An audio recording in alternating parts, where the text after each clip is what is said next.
Here we are with pro wrestler Jade Cargill. Jade, how are you doing today? We are so excited about having you here with the Sheen Magazine family. I'm doing great. How are you doing? I mean, it's a pleasure to be here. I'm doing wonderful.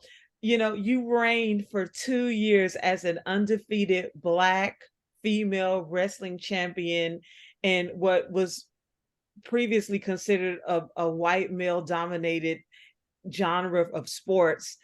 Talk to us about your love for wrestling. Talk to us about your love for sports and why this was important for the community and for the culture. I mean, growing up, I didn't have that many examples. I mean, we had Jazz, we had some phenomenal wrestlers, but maybe one or two of them were champions, and that's astonishing to me. I grew up watching China, and if you know anything about China, she was a strong, phenomenal woman because we had similar body types. And growing up, I was very insecure because my body looked different than everybody else. So I looked at her for inspiration, and I didn't have Jazz was a phenomenal woman, and I wish I would have dug deeper into wrestling at that time. Because now I'm like, geez, like I missed out on an incredible woman.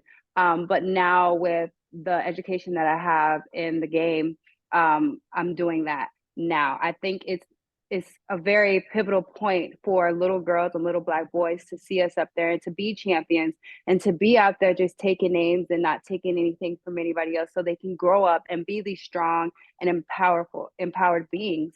Um, Actually, wrestling found me. I played collegiate basketball. I went overseas and I played basketball. And Mark Henry, who is a WWE Hall of Fame, contacted me and asked would I ever be interested. And at the time, I'm like, wrestling? Who watches wrestling? Like I haven't watched wrestling since I was 13 years old.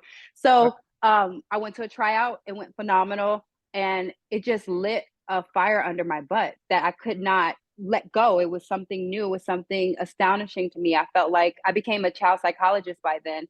And I just didn't want to sit around. I was like, I still can use my body. I don't want to do the desk job just yet. Let's see what I can do. And every day that I go to work, it's a challenge. And it's just something that I don't want to put down. That is amazing. So talk to me about this fuel because with this fuel, you've been able to change how the sports industry sees Black women in wrestling. Talk to me about what goes on behind the scenes. What kind of changes do you want to make? Well, actually, I am the owner. My spouse and I, Brandon Phillips, we're the owner of the Texas Smoke out of Austin, Texas. So I just want to continue to grow women's sports in general.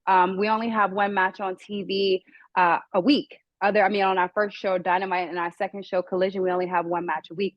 I'm hoping to expand that and have two and three and maybe an entire women's show.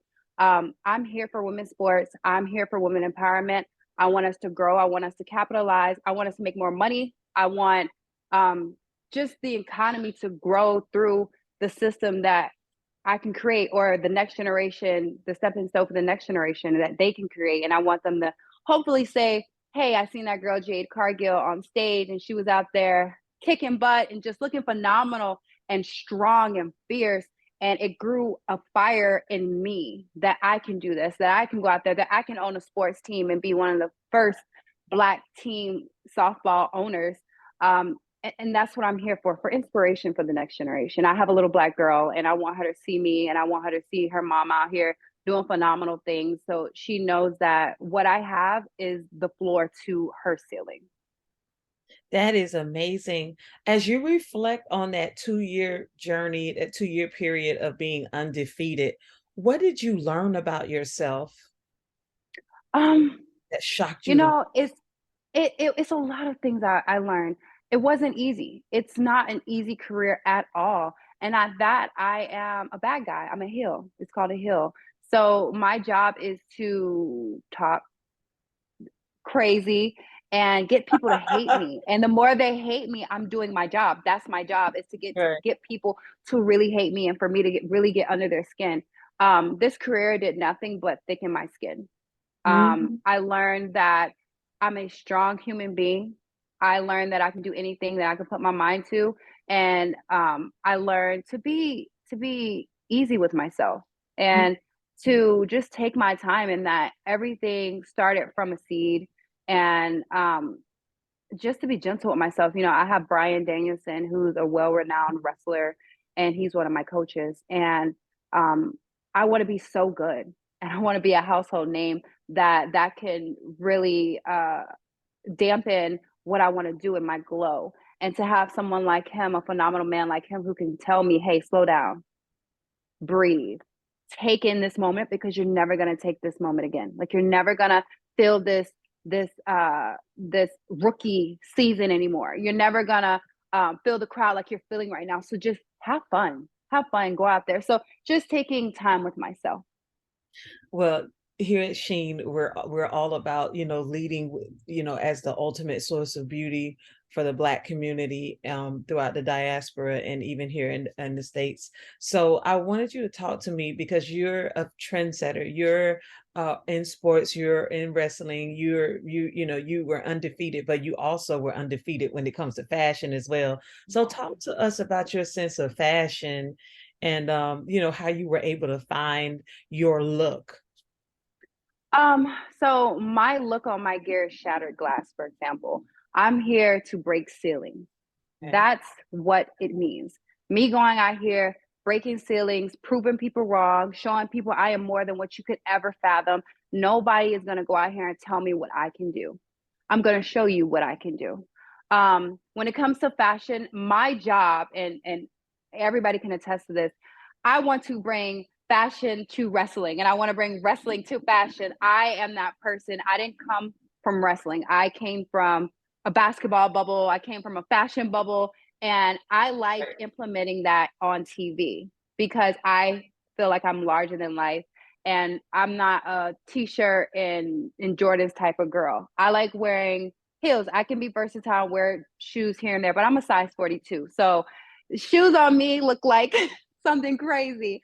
I like heels. I love fashion. I love implementing fashion into my everyday looks and on TV for my promos. And I like people talking about it.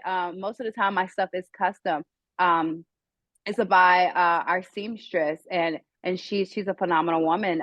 She actually does a couple of people over at WWE as well. Her name's Sandra, and she's been in the business for over 20 years. But we sit there and we take our time and like putting these diamonds and crystals down and dollar bills down. And it takes us a long time to formulate these ideas, but we get it done every single time. And last but not least, Jade, I want to talk to you about mental health because oftentimes we see the glamour and the success, but we don't see what goes on behind the scenes. How do you protect your peace in such a volatile industry? Thankfully, I have a profession in children's psychology that has helped me deal and tackle with a lot of toxic and negativity that we do have in the wrestling fan base. But then we have a great side of the wrestling fan base of people that cheer you on and want to see you do great and phenomenal things in this sport. Thankfully, I could just sit down and just breathe, and I have a spouse that comes from a different world of sports. And what I think is extreme and what I can think that is such a blow to myself. He can sit me down and say, "Hey, listen, put your phone down. That's all you have to do. I'm not a wrestler, so we don't have to talk about wrestling all the time. And just breathe and let's go out and get some fresh air and let's have a picnic and let's go to Rome if you want to go to Rome and just let's get your mind off of this right now. It's not helping you. It's regressing you. Like, let's just focus on something else." So I definitely have a support team that puts things in perspective. And literally all I have to do is get off of social media, because my friends that know me and the people that are very close to me know that I am a phenomenal woman. But again, I lived about 3 lives before I got into wrestling. So I know who I am. And these people have just walked into my world. So I refuse to let people who have just entered my world tell me who I am when I've been Jade for 31 years. And I pray to God and I put God first, and um I work out a lot, and that's therapy as well. That is therapy. Well, listen, I am so glad that we had the opportunity to sit down and speak with you. Is there anything you want to share with your fans before we? Just keep watching. I'm gonna go out here and I'm gonna be the best version that I can be. We have a lot of things coming. You guys should check me out. At the end of the day, you can hate me, you can love me, but you're still gonna talk about me. And I just want to thank Sheen Magazine for just having me. I appreciate the time that you have set aside, Jessica, just to sit here and have a conversation with me. And we at Sheen Magazine, we appreciate you interviewing with us as well. This is such a beautiful story. How can people find you on social media to keep up? Yes, so you can find me on Instagram or Twitter, Jade, Jade underscore Cargill. That's on Twitter, and just take out the underscore for Instagram. You can't miss me. I have a Jamaican flag. Yes, I'm first generation Jamaican and first generation American, sorry. And you guys just follow me and keep it up. I want to see, we have a great Black fan base, cultured fan base, but I want to see more of us at our shows. I don't want to see little dots here and there. I want to see more of us, and I want to acknowledge you, and I just want more of us. That's all. Absolutely. And we are here for you. Jade, I want you to look into the camera and tell everyone which magazine is a leading source of beauty. Sheen Magazine is the leading source of beauty. Thank you so very much for your time. Thank you for having me. You're welcome.